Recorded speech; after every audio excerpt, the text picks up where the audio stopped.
We've seen the good, the bad, and the ugly of what the Toronto Raptors can be this season, but what's the real version of this team that you can expect on a game-to-game basis? I'm about to give you the answer. Let's get into it.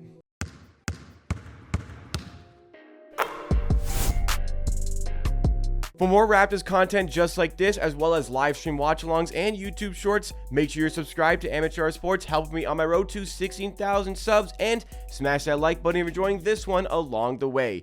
The Raptors lose another one last night to the Philadelphia 76ers, 114-99, and in this tough back-to-back stretch here against the Bucks and the 76ers, we've seen just how far the heights are for this Raptors team and just how low the lows can be as well. Last night against the 76ers, we saw a lot of good from the Raptors, but the bad was perhaps so bad for the team that it took away the great play. So if the Raptors played really well for 2.5 quarters, maybe there was a half quarter stretch where the Raptors really struggled, and that ultimately cost them the game. That certainly is the type of thing that we saw yesterday against the 76ers. So how does this keep happening to the team?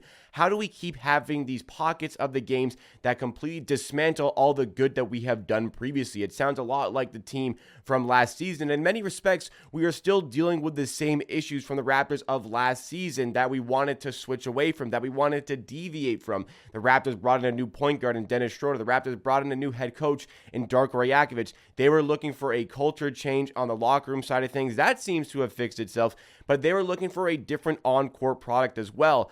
Part of the big reason why they brought in specifically Darko Rajakovic to the team, and we're still struggling to see that. Darko mentioned in his preseason press conferences that he wanted to implement a 0.5 style of offense to this team, a quick style of offense where you have the ball and you make a decision in 0.5 seconds. You go quick, whether that's making the pass to the open player or if you're open, making that decision quickly in driving to the rim, taking on your jump shot, taking on your three-pointer. The idea is the ball is always moving. You're never standing there with the ball in your hands. You're never standing there thinking, slowing down the game. But unfortunately, that's just not what we've seen from the team so far this season. The Toronto Raptors rank dead last in the NBA in pace this season. A pretty astonishing stat. Their pace is sitting at 96.66, which is behind the Chicago Bulls. And naturally, the Chicago Bulls, you have Zach LaVine, DeMar DeRozan, these mid-range assassin type of players. Naturally, the offense is going to slow down for these guys. The Raptors just don't really have those types of players.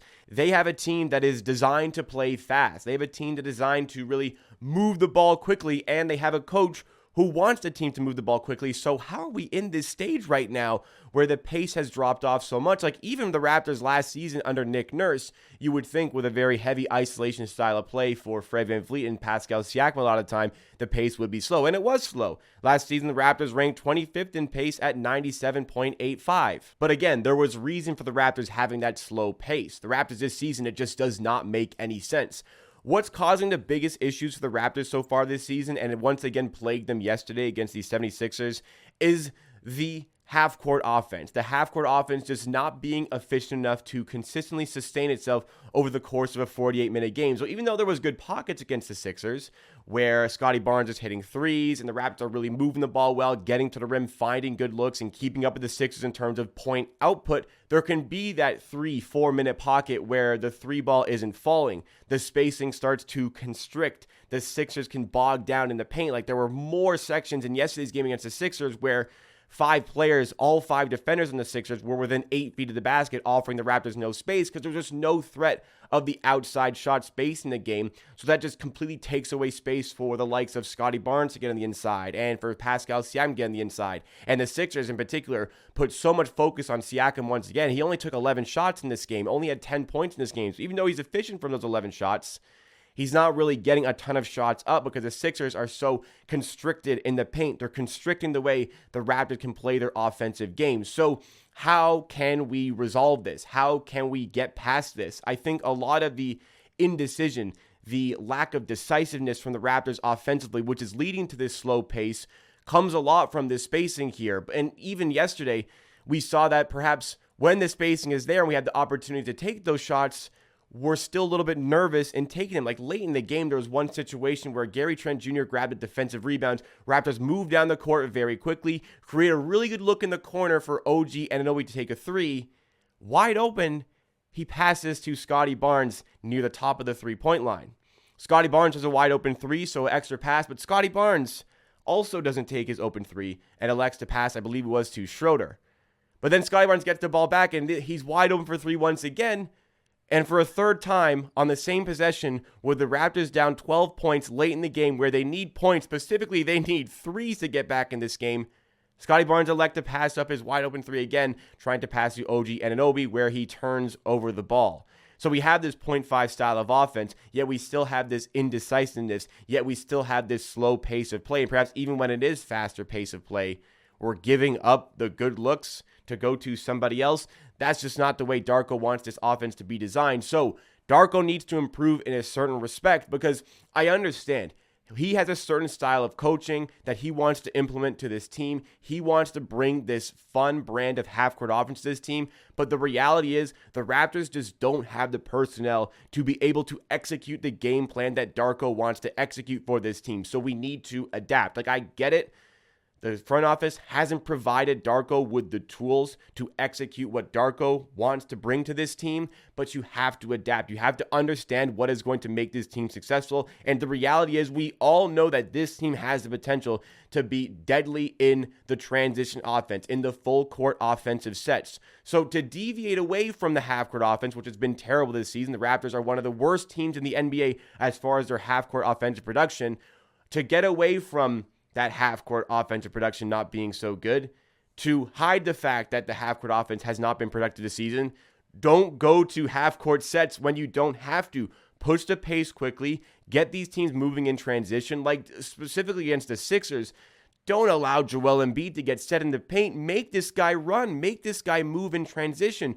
Really test his legs and start to make this game a marathon. The Raptors, if they're struggling so much in the half-court, really need to turn this into a marathon. They really need to up the pace, up the ante. And if you're really pushing the pace, that's going to limit the amount of half-court sets you're forced to going into. Now, sometimes the team is going to get back in transition. Yes, they're going to bog down. Yes, you're going to have to resort to a half-court offense, but you should be going to that as little as possible. And in the first game of the season against the Timberwolves, even though the Raptors still struggled offensively with 97 points, yes, they got the win in that game. The first quarter, the Raptors struggled immensely with the half court.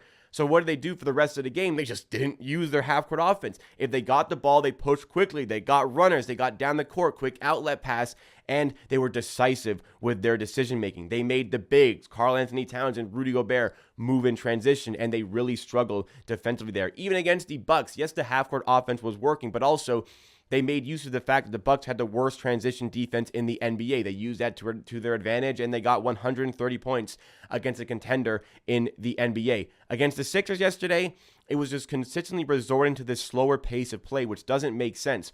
We're not good when the game is slow. We're not good in late game settings, fourth quarter settings, when it becomes a half-court battle, when it becomes a real slowed down version of the game. But we can be very successful in earlier parts of the game where our transition offense is working, where we're pushing that pace. So if we are good at this one thing and not so good at another thing, like, it sounds way too oversimplified, but this is just the reality of where the team can be right now.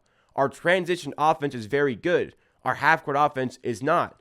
So let's use that transition offense as much as possible.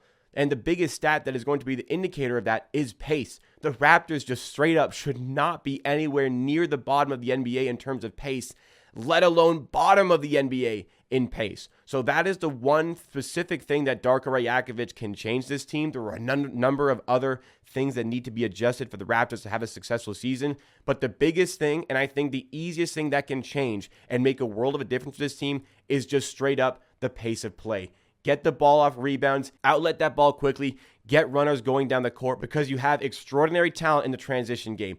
OG is one of the best in the league. Siakam is one of the best in the league. Barnes is one of the best in the league.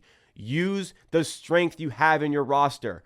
Don't try to make the roster what it isn't. Make use of what you have and cater to it. That is what is going to make the Raptors successful this season. What do you make of the Raptors' lack of pace this season? What do you think is the reason for it? Let me know your answer in the comments down below, because that's it for me for today. Smash that like button if you enjoyed. Subscribe to Amateur Sports for more videos like this and live stream watch parties. I'm going live on Sunday as the Raptors take on the San Antonio Spurs. Let's grab that win and get on our way back to 500. I'll see you again soon for another video.